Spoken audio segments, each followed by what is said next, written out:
Hey guys, welcome to Boxing Squared for boxing news and views from around the internet. Starting with Robert Helenius knocking out Erkan Tapper in Germany to claim the IBF Intercontinental title. The KO came at the end of the 8th round, and as you can see, it was a brutal stoppage by the Nordic Nightmare. The fight itself was a fun one to watch overall, with Tapper starting fast. He was looking sharp in the first couple of rounds and having a lot of success. And early on, Helenius didn't seem to have an answer to stop Tapper closing the distance. He was jumping in, throwing overhand rights and left hooks. He was having a lot of success. It was the third round when Helenius got into the fight. He started to go to work, he hurt Tapper and then proceeded to unload on him.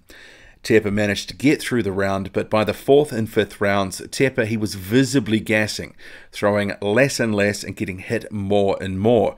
And towards the end, he was looking very ragged. He spat out his mouthpiece at one point for some rest. He protested a legal body shot as being low, and it wasn't. And he pounced on the opportunity for some rest from an accidental head clash.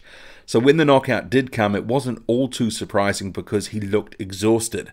But it was a stunning way from Helenius to end the fight and close the show. And his career needed this win after the loss to Dillian Whyte back in October 2017, some injuries that he's had and some other less than impressive performances.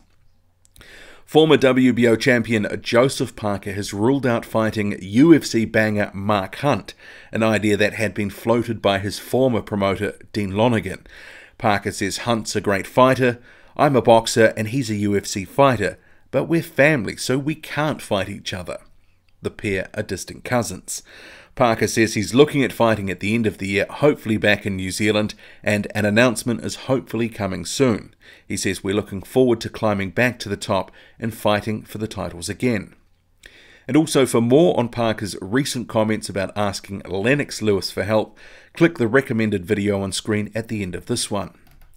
Heavyweight contender Jarrell Miller has told his followers on social media that he's not one to refuse a fight, saying, "I take whatever I can get.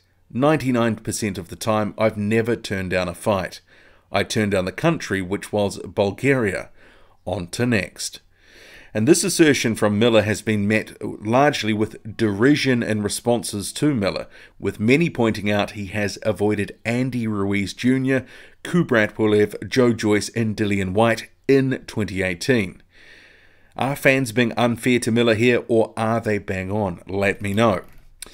Meanwhile, Dillian Whyte has been trolling Derek Chisora on social media on whether Chisora has come up with the £5 million that he guaranteed Whyte to take a fight with him. That agreement was struck in a very public way in front of cameras during the Anthony Joshua and Alexander Povetkin fight week. The question Whyte tweeted to Chisora was, "How are you getting on raising the £5 million at Del Boy Chisora?" The silence has been deafening.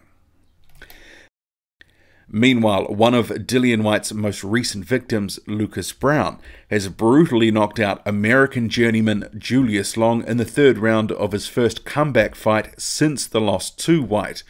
Browne says, "I knew once I caught him, the fight was over, and it's always nice to get the stoppage. I'd love to fight Adam Kanowski over in the States in front of his supporters.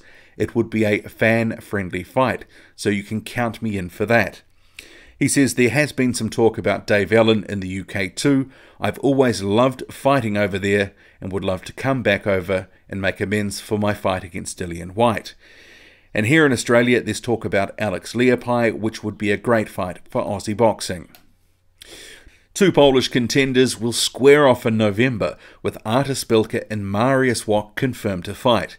This is something of a crossroads fight, with both the former title challengers having high-profile losses of late and their careers stagnating as a result.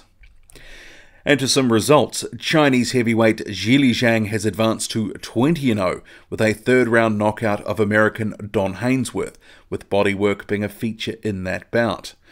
Danish prospect Kim Lundqvist has advanced to 6-0 with his opponent Murad Omar retiring in the 2nd round of their fight, which featured on the undercard of the WBSS Super Middleweight final.